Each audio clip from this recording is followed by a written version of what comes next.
right. Welcome back, Light Up Literature family. Today we are talking about how to teach poetry different in a reading comprehension stance in sixth, seventh, and eighth grade. So, when you're teaching, if you teach poetry the same way in all three grades, you're either going to underwhelm your students or you're going to be holding them back. And we don't want to do that because we want them to grow and be like amazing growth trees. So poetry instruction should evolve as our reading skills evolve, right? That makes complete sense. No one wants to be stuck in the same thing. Otherwise, boredom happens. And when boredom happens, especially in middle school, trouble happens. And we do not need that in our homeschool, home pot, or classroom. Ooh, not at middle school, not at any level, but especially in middle school, right? All right, so today I'm breaking down how we change it for each grade level so that we are not wasting time for our kiddos and we're providing the best content possible. So first things first, poetry isn't the enemy. We want to make sure that we are meeting the misstep expectations. We want to make sure that our creation for each grade level matches where they are mentally, like where their brain development is. And so that's very different from a sixth grader to an eighth grader. So we can't teach a sixth grader the same way we would teach a seventh grader or an eighth grader. It's not going to work the same because their brain is still developing. So let's get down to business. All right, sixth grade foundations. These are the common, and I use Common Core standards when I create any of these because it's more universal, but pretty much everyone agrees with those. So the biggest mistake in sixth grade is that in sixth grade, we should be jumping into symbolism too quickly. No, first, they need to understand what is literally happening. You have to remember, their brains are not ready for this yet. This is new for them. So we have to explain what is literally happening and bridge that gap into the imaginary, symbolic part of that. That's very different. So focus on clear, simple theme statements. You need to identify basic tone words so that our kiddos understand exactly. And if you see a little fur baby head pop up, that's just Leia baby supporting us strong. Notice, help them notice obvious repetition. Repetition is what's going to really help them get the foundation for poetry, because a lot of times poetry is focused on recognizing not only repetition, but concrete figurative language that blends into similes and metaphors. Now, how should our instruction look at a sixth grade level? That's a real question because it can be, and this can range depending on what type of classroom you're teaching in, what type of homeschool classroom you're teaching in. It's universal. So you want to read the poem aloud. Ask what's happening, not how they feel, what is happening. Then, what feeling does it create? Now, this is emotional. So we cannot discard whatever feelings they are thinking because that might be how they feel about it. And so we have to be very careful, especially with our neurodivergent kiddos, because they need to know that they're being seen and heard and that they're not wrong because they feel it differently. Because in life, neurodivergent ADHD kiddos are going to feel things differently than neurotypical people. So we can't discredit that. We just need to acknowledge that different people feel different things when they're reading or experiencing life, because that is real life. And isn't that what we're preparing them for? Okay, so then we need to highlight one clear device. Is it repetition? Is it symbolism? Is it whatever it is? We need to identify it. So that means as a teacher, parent, or parent, we have to make sure that we have pre-read this poem or done our due diligence to make sure it's something that we can teach. So am I giving you like, oh, everything's easy peasy? No. When it comes to teaching, you have to do your background work, and any teacher already knows that. Any parent, and when I say teacher, I consider our homeschool parents teachers as well, because you're pulling the same load. So I don't want to discriminate or make you feel like I'm not speaking to you. You are a teacher, so feel empowered by that. All right, highlight one clear device. And then at sixth grade level, we just want to have them to write 1 to 2 sentences that are theme statements.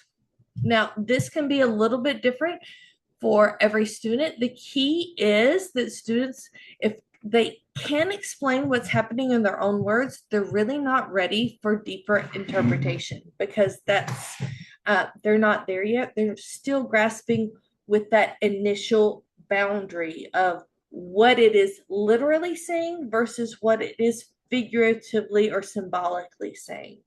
And yes, figuratively and symbolically can be synonymous, but I just want to make sure that we're super clear on that. Okay, so don't move until they're ready. And with more practice, they will get ready. If you have questions, definitely message me. I'm here to support no matter what. All right, 7th grade, we're going to transition to 7th grade. Obviously, I just said it. 7th grade is how meaning is built. It's very different from the foundations. In 7th grade, we move from what is happening to how meaning is constructed. And when we do that, we're raising the demand. We're identifying tone shifts, patterns. We're reviewing word choice and the literal versus figurative meaning, explaining how repetition supports the theme, and introducing symbolism intentionally, not on accident, obviously.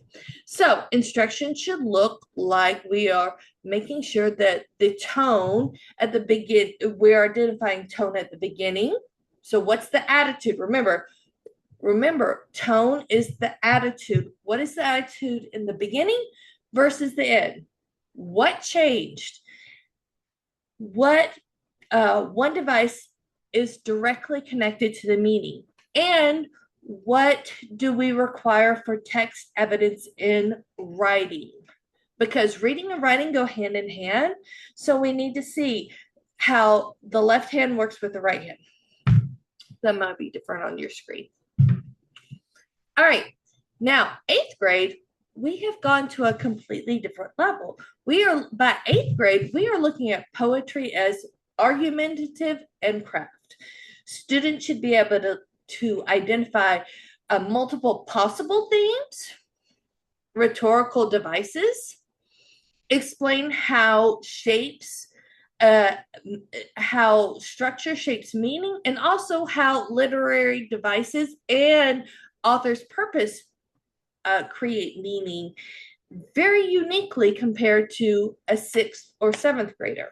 We also want to make sure that in 8th grade, we're supporting full analytical paragraphs using embedded evidence. So text evidence, whether it's poetry, fiction, or nonfiction, it all comes together because we're working together as one.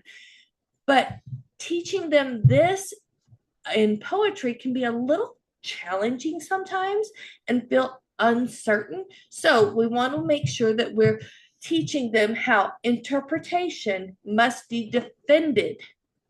And that's where that text evidence comes in. It has to be defended so that it's not guesswork or based on feelings, because everyone can have a different feeling, but text evidence is evidence. So we need to bring it back to evidence, not just like, oh, it made me feel good. Oh, it made me feel bad. Oh, yeah. Guess what? Their hormones are raging. They have a million emotions in one moment. So we need to make sure that we're centering it for them so that they can be successful, because at this stage, all they want is success so that they don't have to get in trouble. And who doesn't want to feel success? All right, so all grades need a predictable analysis steps. They need modeling, and they need clear expectations. If you're not super clear, you can't be upset with them when they're not producing super clear content. So if you need extra support, definitely as a parent or a teacher, message me. I'm here to help you. I promise. If you are working with ADHD or neurodivergent kiddos, they are my favorite only because, like, I am one of them. And short text, make sure you're chunking material. Don't throw everything at them all at once. If you have sub plans and you're trying to work through sub plans, or like a day where it's like in the house, you're like, oh my Lord Jesus, we are working on something and I'm dealing with something. I really can't hold your hand on this. Remember, short chunks. Check out the blog to help you with chunking it so that you're not throwing everything in the kitchen sink at them, so that they can actually perform where you need them to, where standards need them to, but you're not putting all that emotional pressure on them and you're letting them grow organically. All right, poetry doesn't happen by accident. It is a little bit of a painful growth unless you naturally just love it. And as I've mentioned, that's not where I sit. Um, Expectations don't evolve if students don't see that their growth is acknowledged, evaluated, and respected. And that doesn't mean you don't give constructive criticism. Of course you do, because that's part of learning and that's part of life. But we want to make sure that we're definitely providing clear standards so that they can see without emotion, did I check that box or did I not? Can I understand where the teacher or my mom or whoever's homeschooling me is evaluating me versus how I felt? Can I find that middle ground? And that's what that is where the learning really happens. And I hope that you just enjoy the process. For me, poetry is painful, but it is beautiful when you see your kiddos get it. It's just amazing. And it lightens you up too. So if you have questions, definitely message me, Deborah at lightupliterature.com. But otherwise, I will look forward to seeing you in the next message or the next meeting or the next blog post, whatever you prefer. I'm here for you. Alrighty, I'm out. Be safe and healthy.